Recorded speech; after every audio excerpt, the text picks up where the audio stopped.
Now let us see the principle of conservation of energy. Principle of conservation of energy और बच्चों ये जान लीजिए बहुत इंपॉर्टेंट है और ये क्या है बहुत जगह मतलब न्यूमेरिकल्स वगैरह में यूज भी होता है। ठीक है, तो फंडामेंटल प्रिंसिपल्स में से एक है।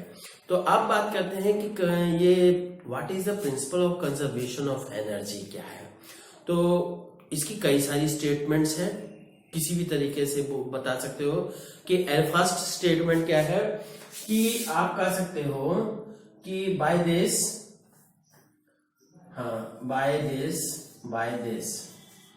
ठीक। फर्स्ट ऑप्शन आप कह सकते हो कि energy can neither be created nor destroyed, it only transform from one form to another form. ठीक है, मतलब कि एनर्जी ना तो क्रिएट की जा सकती है ना ही डिस्ट्रॉय की जा सकती, केवल ये एक रूप से दूसरे रूप में बदलती है। क्या? By this energy can neither be created nor destroyed.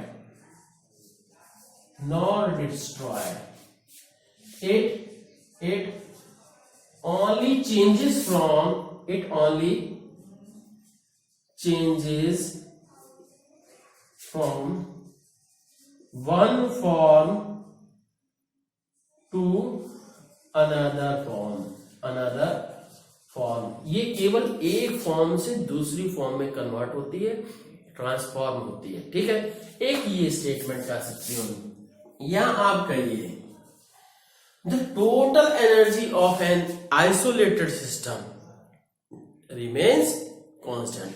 कोई ऐसा सिस्टम है जिसमें कि बाहर से किसी तरह का कोई एक्सचेंज नहीं है, मतलब ना तो बाहर से एनर्जी, मास, चार्ज किसी तरह का आ सकता है, ना ही किसी तरह का जा सकता है, ना ही उसके ऊपर कोई एक्सटर्नल फोर्स लग रहा है, ना ही वो कहीं एक्सटर्नल फोर्स लगा रहा है।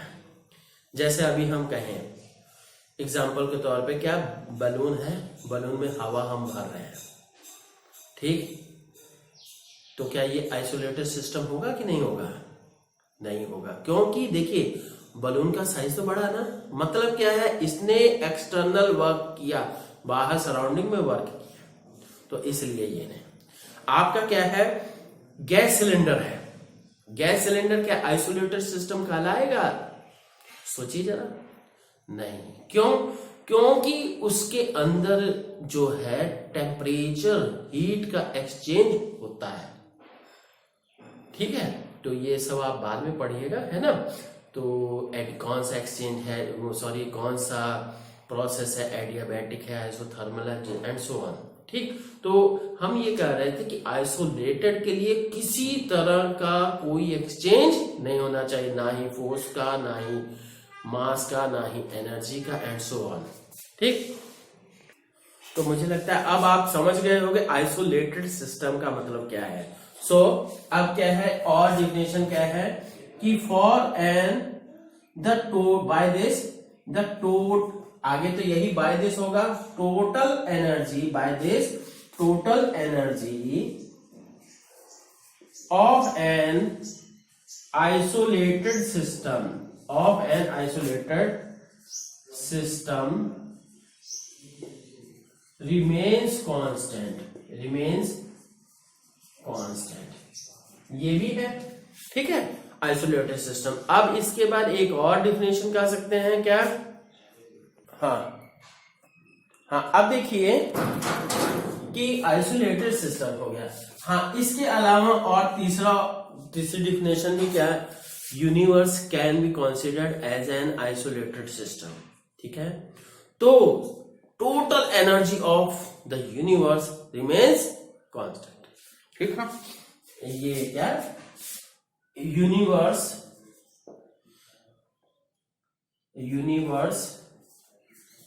Can be considered as isolated system,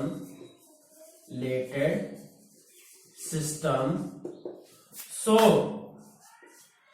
total energy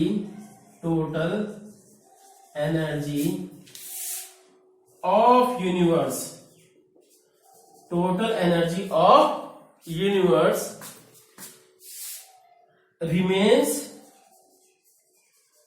remains conserved कहिए चाहे remains constant कहिए, ठीक है, remains constant. Is that clear? मतलब सारी की सारी एनर्जीज जो है यूनिवर्स की एक फॉर्म से दूसरे फॉर्म में कन्वर्ट होती हैं, बस और कुछ नहीं. टोटल एनर्जी क्या है? कांस्टेंट रहती है. ठीक, तो अब देखते हैं बच्चों की ये क्या है, conservation of mechanical energy of A freely falling body. और ये जान लीजिए कि ये क्या है, क्लास 9th में भी इंपॉर्टेंट है और क्लास 11th के हिसाब से भी इंपॉर्टेंट है. क्लास 9th में भी मैं बता चुका हूं. तो अब ये है कि अगर तो सबसे पहली बात कि mechanical energy, what is the mechanical energy? It is the total sum of kinetic energy and potential energy. ठीक है, तो total energy, mechanical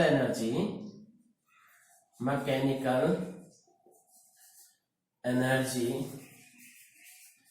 is the total sum of kinetic energy and potential energy of a body, किसी भी body. ठीक, तो हम ये कह सकते हैं टोटल एनर्जी. हाँ, तो ये हो गया जी. अब हम कहते हैं क्या कि फ्रीली फॉलिंग बॉडी का मतलब कि ये फ्रीली फॉलिंग का मतलब कि body is falling freely under the effect of gravity alone, और किसी तरह का उसके ऊपर फोर्स नहीं लग रहा है. अब हम कहेंगे कि जैसे कर दिया जाए कि आप बिल्डिंग पे चढ़ गए, या जो टीवी टावर या टेलीफोन टावर है वहां से कोई ऑब्जेक्ट गिरा दिया जाए, तो that will be called freely falling का. पर ऐसा करिएगा नहीं, मालूम चला ऑब्जेक्ट के बजाय आप गिर गए. ठीक है, ये मैं केवल फिजिक्स में केवल एग्जांपल सोचिए, एग्जांपल दोहराइए नहीं. ठीक है, तो ये ध्यान रखिएगा. तो अब क्या है, अगर हम कहें टावर से अगर कोई ऑब्जेक्ट गिराया गया, तब तो हवा थी, हवा है, हवा में गिर रहा है. पर अगर क्या है, वो बॉल या पत्थर जो ऑब्जेक्ट आप गिरा रहे हो उसकी बजाय कॉटन का ऑब्जेक्ट है, तब पूरी कॉटन का बंडल है, या बड़ा साइज हो जाएगा और स्टोन कितना सा होगा, कॉटन का बंडल इतना सा, तो क्या होगा, उसके ऊपर रेजिस्टिव फोर्स ऊपर की तरफ लगेगा. ठीक है, तो केवल और केवल ग्रेविटी का इफेक्ट नहीं रह जाएगा उसके ऊपर. इसी तरह से अगर हम आयरन की बॉल की बात करें, आयरन की बॉल को क्या है, पूरा पानी के अंदर अगर छोड़ दें गिरेगा, पर उसकी स्पीड थोड़ी कम हो जाएगी क्योंकि अपथ्रस्ट ऊपर की तरफ लगेगा. ठीक है, तो वो फ्रीली फॉल नहीं कहा जाएगा. पर यहां पे क्या है, फ्रीली फॉल के केस में हम एयर के रेजिस्टेंस को निग्लेक्ट कर दे रहे हैं, otherwise principle of conservation of energy follow नहीं होगा अगर आप एयर के रेजिस्टेंस को काउंट करोगे तो. ठीक, तो ये क्या है, and let the resistance of air is neglected. Air का रेजिस्टेंस जो है निग्लेक्ट कर दिया गया. तो अब क्या है, जैसे ये भाई कोई ऑब्जेक्ट हो गया हमारा, इस ऑब्जेक्ट का मास m है, ये पोजीशन p1 है, ये यहां पे initial velocity u equals to 0, यहां पे इसे ये गिरना शुरू हुआ भाई, ये एक इंटरमीडिएट स्टेज भी मान लेते हैं. इस इंटरमीडिएट स्टेज की पोजीशन क्या है, p2 कर देते हैं, और यहां पे वेलोसिटी v डैश कर देते हैं. ठीक, और फिर ये क्या है, फिर भी नीचे जा रहा है v डैश वेलोसिटी से, तो अब क्या है, ये ग्राउंड तक पहुंच गया. ठीक, ये ग्राउंड पे पहुंच गया और इसकी वेलोसिटी क्या हो गई v। ठीक, तो अब यहाँ मास वही है, ध्यान रखिएगा। तो अब यहाँ क्या है, टोटल हाइट को हम कर देते हैं, total height is h। Total height क्या हो गई ऑब्जेक्ट की h, और this is the distance travelled s। अगर ये डिस्टेंस ट्रेवल्ड s है तो ये डिस्टेंस ट्रेवल क्या हो जाएगी, this will B h minus s। ठीक है, तो अब ये है h माइनस s हो गई। अब यहां पे कहना है कि ये हमें शो करना है कि total energy at this position, at any other position, intermediate position, and this is the position P3। तो किसी भी पोजीशन पे टोटल एनर्जी क्या है, कांस्टेंट है। तो अब कर लेते हैं फॉर पोजीशन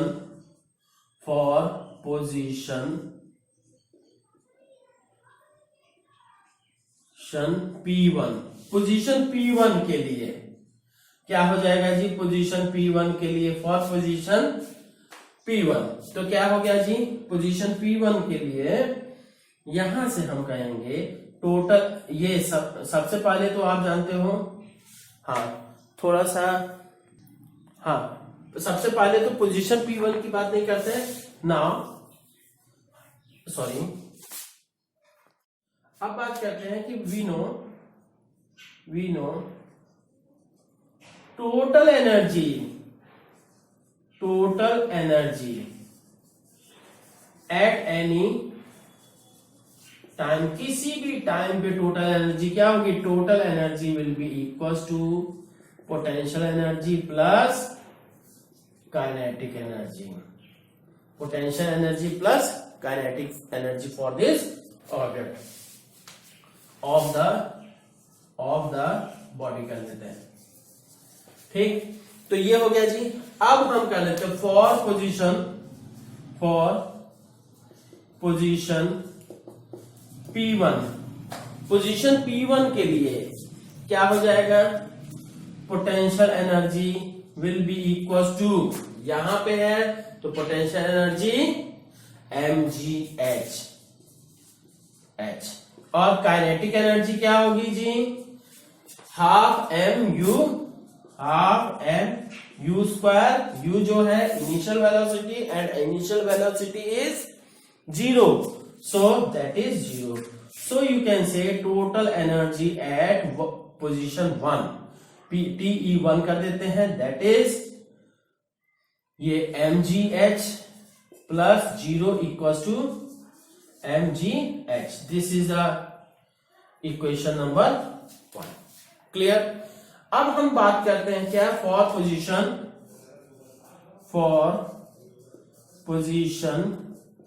P2।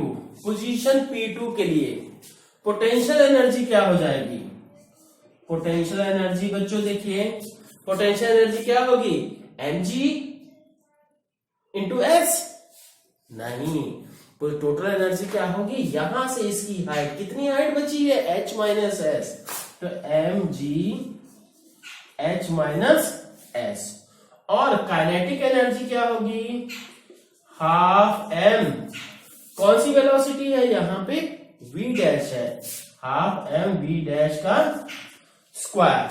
तो अब क्या कहेंगे, क्योंकि आपको पता है, since you know v square equals to u square plus 2as, third equation of motion. तो यहां से क्या है, here v equals to v dash हो गया, u इक्वल्स टू v के स्थान पे तो ये वेलोसिटी, u के लिए u के स्थान पे क्या हो जाएगा, this velocity that is 0, a के स्थान पे a equals to minus g, और s के स्थान पे यही डिस्टेंस ट्रेवल्ड, तो s के स्थान पे ये हो गया।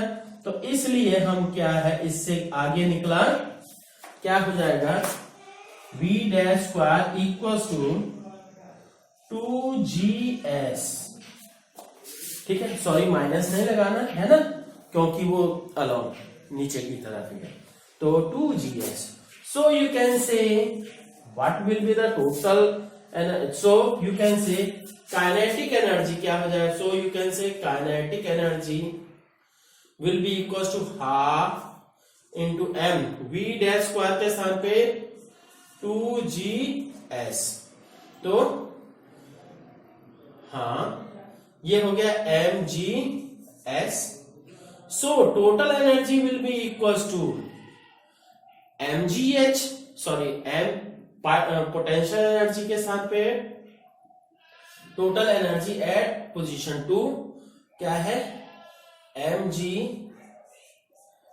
h माइनस एस प्लस ये काइनेटिक एनर्जी, सॉरी इसको हम सीधे ऐसे फॉर्मूले की फॉर्म में लिखते हैं, potential energy plus kinetic energy. तो पोटेंशियल एनर्जी कितना है जी mg h माइनस एस, और काइनेटिक एनर्जी कितना है plus mg s, so you can say total energy will be at position P2 will be equal to SS cut जाएगा तो mgh, this is the equation number 2। Now let us see the ये total energy for position P3, for position P3 position के लिए क्या हो जाएगी total energy, total energy for position P3 will be equal to, you can say तो ये क्या है, यहां पे पोटेंशियल एनर्जी क्या होगी, potential energy equal to mg, height तो यहां पे क्या है ग्राउंड पे पहुंच गया तो हाइट क्या हो गई 0 एट इंटू 0, सो 0, तो kinetic energy will be equal to half mv square, final velocity v। तो इसलिए तो अब यहां पे क्योंकि आपको पता होना चाहिए v square equal to u square plus 2as, ठीक, तो यहां से v के here u is equal to 0, a is equal to g, है ना, और s के स्थान पे s is equal to, s क्या हो गई, ये s नहीं, ये total distance s is equal to h, ठीक है, ध्यान रखिएगा यहां कंफ्यूज नहीं होना, ये s का मतलब ये नहीं, ये टोटल डिस्टेंस होता है, ठीक है, total distance travelled equation of motion में, ठीक। तो अब क्या है यहां से हमने कर दिया जी, क्या हो जाएगा, so you can say v square equal to 0 plus 2gh, so kinetic energy will be equal to, kinetic energy में हमने पुट कर दिया जी हाफ m v स्क्वायर के स्थान पे 2gh, ठीक, 2gh, और फिर so total energy at third position will be equal to potential energy plus kinetic energy. तो पोटेंशियल एनर्जी का मतलब 0 और काइनेटिक एनर्जी का मतलब हाफ कट जाएगा mgh, so you can say total energy at third position mg, this is the third equation, ठीक। Clearly from equation 1, 2 and 3 you can say the total energy of the freely falling object remains constant, so ये from equation 1, 2 and 3 it is clear that the total energy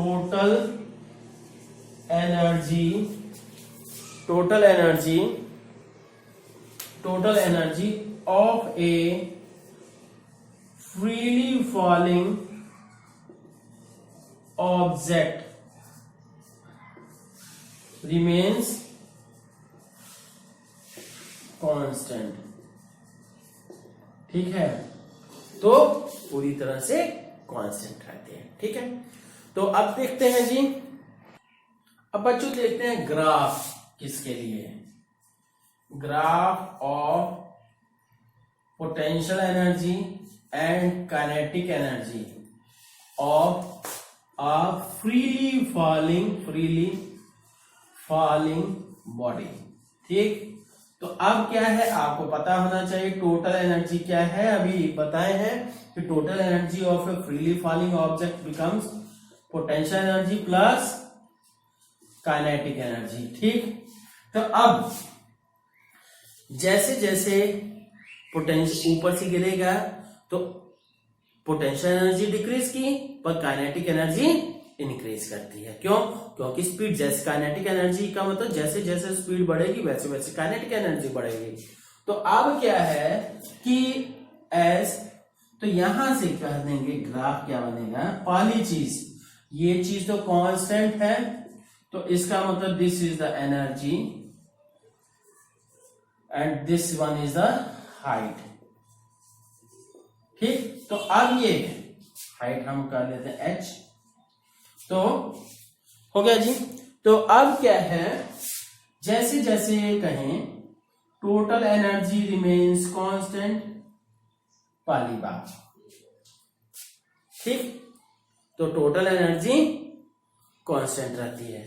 फिर इसके बाद अब initial position पे height क्या है, 0 है, तो 0 हाइट पे क्या है, सबसे कम अगर हाइट है तो क्या है जी, तो अगर ग्राउंड पे है तो काइनेटिक एनर्जी है मैक्सिमम, और ये काइनेटिक एनर्जी होगी, ये हम कह दे रहे हैं के, और अगर हाइट पे है तो काइनेटिक एनर्जी मिनिमम।